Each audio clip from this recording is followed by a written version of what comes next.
Kun sagantaa BBC Afaan Oromooti. Nu waliin tura.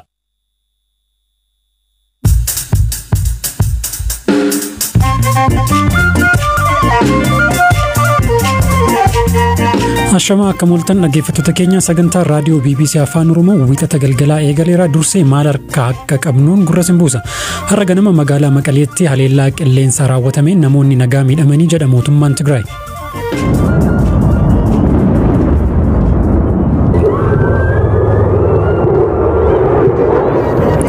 Jeetti waraanaa wayita sagalee dhageessu kadhageessanii gama kanaa yoo deebinu ajjechaa godina Matakkal sanbata raawwatee fi yaaddoo jiraattota. Namoonni achirraa arganii namni keessaa ba'ellee hin jiru jedhamaadha kan jiru. Kanaaf miidhaa guddaatu qaqqabeera bakka sanarratti. As Keenyaatti daa'imman hatanii deebisanii gurguruun daldala jabaa ta'eera jedha qorannoon BBC. Kanneen oduu gaggabaabootti daballee wal duraa duubaan simbiraan geenya ani bakka laatumaati.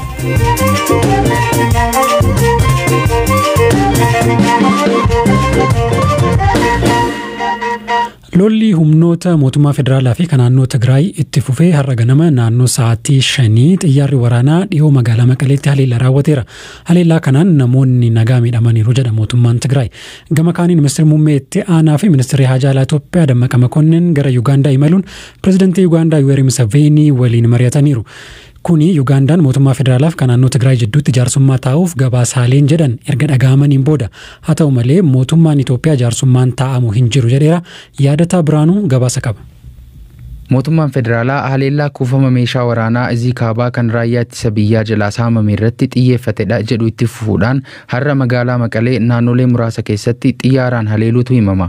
Riippoortarri keenya magaalattii keessatti waan argee viidiyoon waraabee akka nutti agarsiisetti jeettiin waraanaa samii Maqaleerra balali'aa ture. Jiraattonnis sagalee guddaa dhaga'amu dheessuudhaan mana isaaniitti yoo baqatan mul'atu. TPLF ibsa baaseen mootummaan haleellaa xiyyaaraa har'a ganama naannoo sa'aatii 4:45 irratti raawwateen namoonni nagaa miidhamanii jiru jedhee jira. Gama biraatiin miidiyaan Yuugaandaa Chimp Reports jedhamu gabaasa guyyaa kaleessaa baaseen pirezidaantii Yoweri Museveni mootummaa federaalaa Itoophiyaa fi kan naannoo Tigraay jidduu jaarsummaa taa'uuf akka jiran gabaasee ture.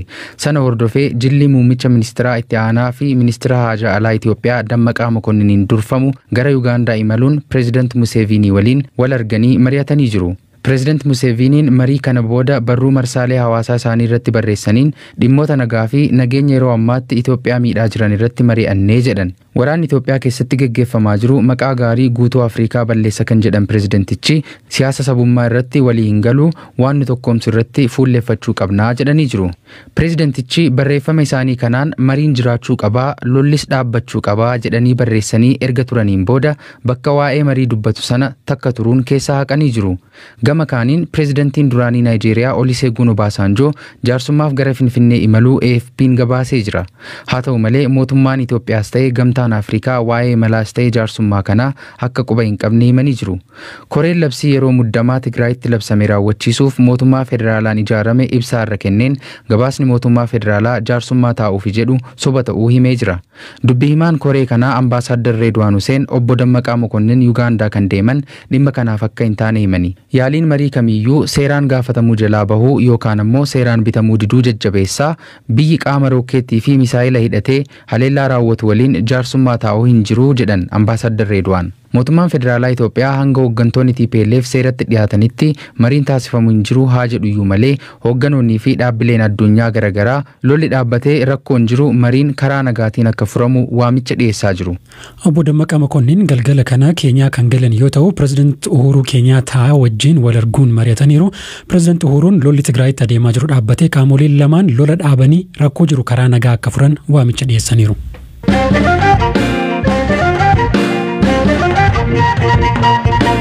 Gabaasa taanutti wayita ceenu haleellaa sanbata darbe hidhattoonni naannoo Beenishaangul Gumuz godina Matakkal aanaa Dibaaxitti raawwataniin lakkoofsi namoota ajjeefamanii 40 gahuu mootummaan naannichaa ibse. Haleellaan kun konkolaataa fe'umsa uummataa godina Matakkal aanaa Bulanirraa gara aanaa Dibaaxitti imalaa ture irratti raawwate. Haleellaa sana hordofuun tarkaanfii humni nageenyaa fudhateen hidhattoonni 20 ol ajjeefamu mootummaan naannichaa himeera. Jiraataan aanaa Dibaaxii BBC'n dubbisee ture akkanaan haala ture himu ka dubbise Habtaamota Babuuti. humni hidhatee nagarra socho'u maqaa moggaafatee humna sochii adda bilisummaa uummata gumsi jedhee socho'u kuni sochii gurguddaadha kan isaan qoran yaaddessaadha. Humna uummata nagaa qaban akkasumaan magaalaarraa galaa jiran baadiyyaatti gara waradaa bulanitti utuu deemaa jirudha. Bakka Qiidoo jedhamtuttidha makiinaa dhaabachiisaniitu makiinaa sana utuu barriin tokko banamiin uummanni achi keessa jiru hundumtuu akka dhumettidha. Namoonni achirraa arganii namni keessaa bahillee hin jiru jedhamaadha kan jiru. Kanaaf miidhaa guddaatu qaqqabeera bakka sanarratti uummata nagaadha. Uummata hidhatemin yookaan immoo uummata mana yaalaa deemee deebiidha kan miidhaan kun irra qaqqabsiifame. Kanaaf baala yaaddessaa fi sodaachisaadha kan bakka sanarra jiru. Kaayyoon isaanii maali gareen kun? Gaafiin isaanii maal akka ta'e quba qabdu isin? Akka nu ilaallutti ergama badiidha. Akkuma biyyoolessaa irratti waanuma humna Tigraay irraa bobba'e kanadha jedhama. Yeroo jedhamutti kan qabatamaanis immoo isaanuma gargaarudha. Yeroo kana keessa yeroo mootummaan gara humna biyya badii balleessuuf deemu kanarratti roonni humna fudhachaa jiru kanatti dhukaan addanaa cimoon isaa kun waan wal fakkaatudha nutti fakkaata yeroo ilaallutti.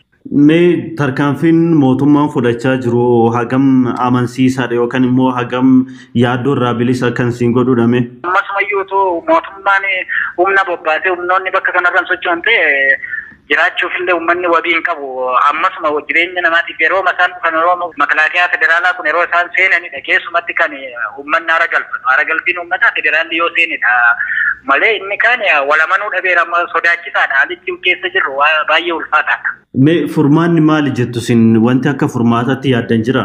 Furmaanni egaa waanuma yaadamu waan yaadnu soo hin qabnu maaliif qaamni kun qaama bahee abaloon geggeeffamaa abaloon kan jennu hin qabnu qaamni kun furmaata hin argatateeti mariidha taa'amee mari'atameeti.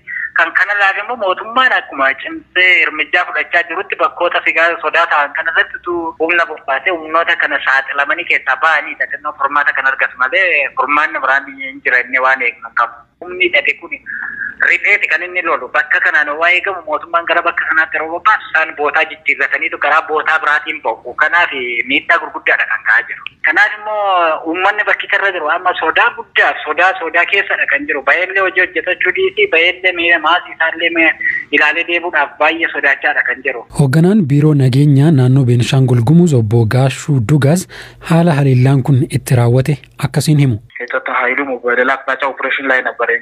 Humni nageenyaa kallattii biraan opereeshinii irra ture. Bakka Yaam jedhamuu fi naannoo Adibaatiitti opereeshinii irra osoo jirruuti. Isa kallattii biraan konkolaataa uummataa nagaa fe'ee deemu irratti tarkaanfiin kan fudhatame. Ergasii humni nageenyaa garas socho'ee humnoota farra nageenyaa 20 ol irratti tarkaanfiin fudhatameera. Kaanis rukutamanii gara bosonaa baqatanii seenanii jiru. Namoonni yaalarra turan kan lubbuun darban jiru. Ammatti lakkoofsa namoota haleellaa kanaan ajjeefamanii 40 gaheera. Fulbaana darbee haleellaa godina Matakkal aanaa Daangur keessatti raawwateen namoonni 15 ajjeefaman sana dura adoolessa keessa aanaa gubbaatti hidhattoonni namoota 13 ajjeesaniiru. Rakkoo yeroo yeroon lubbuu namoota nagaa galaafatu kana hundee irraa furuuf fala lama qofatu jira jedhan obbo Gaashuun.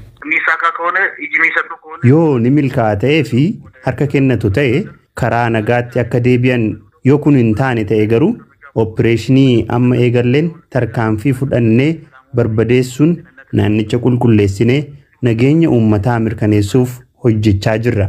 Kana lamaaniin alatti filannoon biraan jiru. Ajjechaan kun saba tokko adda baasuun kan raawwatame miti ka jedhan hangaan kun konkolaataa sana keessa namoonni turan kan sabaan gargar ta'an marti ajjeefamaniiru jedhu. Ajjechaan naannicha keessatti irra deddeebiin namoota nagaa irratti raawwatamu hordofe namoonni 700 ol to'annoo jala oolanii qoratamaa akka jiranis himaniiru.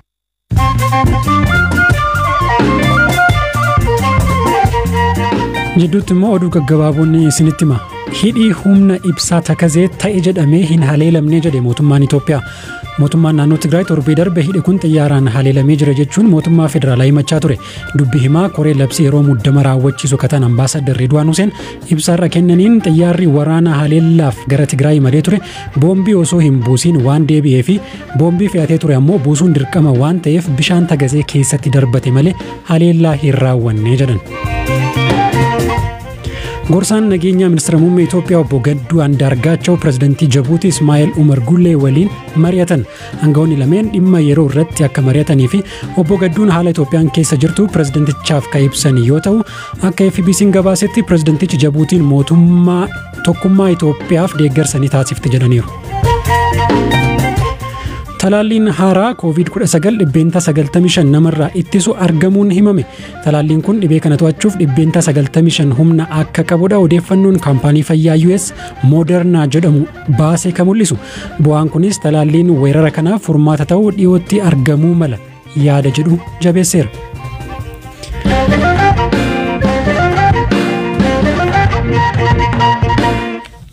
Kaayitaanutti wayita ceenu as magaalaa guddoo Keenyaa Naayiroobii keessatti daa'imman hatanii gurguruun daldala namoota duroomsu ta'eera jedha gabaasni BBC Afrikaa. Qorannoo yeroo dheeraa fudhate BBC'n hojjeteen daldalli daa'immanii kun dabalaa akka jiruu fi warreen ijoollee kanneen hatan daa'ima tokko haga doolaara Ameerikaa 400tti gurgurachaa akka jiran saaxileera. Gareen gaazexeessitoota BBC Afrikaa nama daa'ima bituu barbaadu fakkaatanii warra gurguranitti dhiyaachuun waan kana kan saaxilan gabaasa isaanii aslii galgaloo isinitti himti.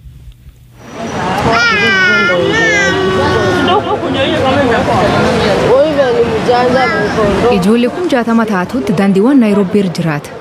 Warri ijoollee gurguruuf daldal guddaa. Bakki Naayiroobii keessatti Rebeka waan jiru wal agarra. Waggaa dheeraaf daandiiwwan Naayiroobii jiraattee ijoollee ofii guddifatti. Akka gaarii rafu dammaqee eeguun qaba.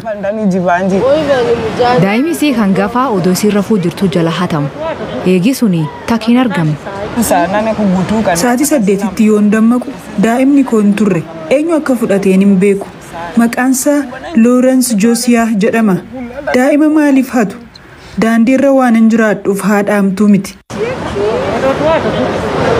Hanni ijoollee ammoo daandii qofirratti hin hamne.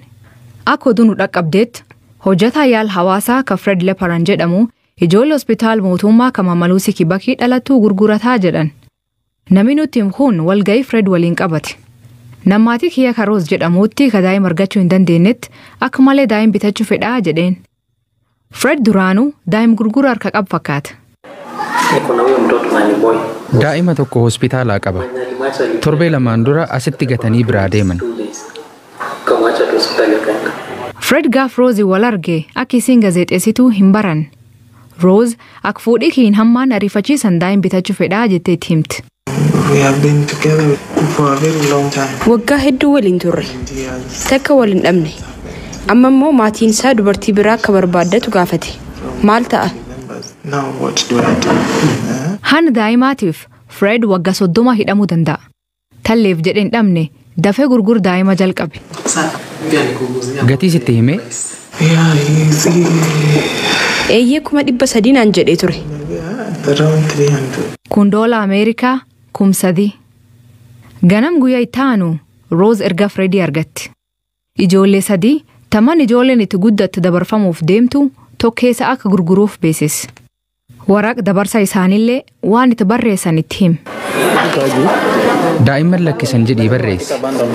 Nasiin ijoollee 3 Roozii kenniti. Waan isiin man ijoollee itti guddisanii dhuftiseeti.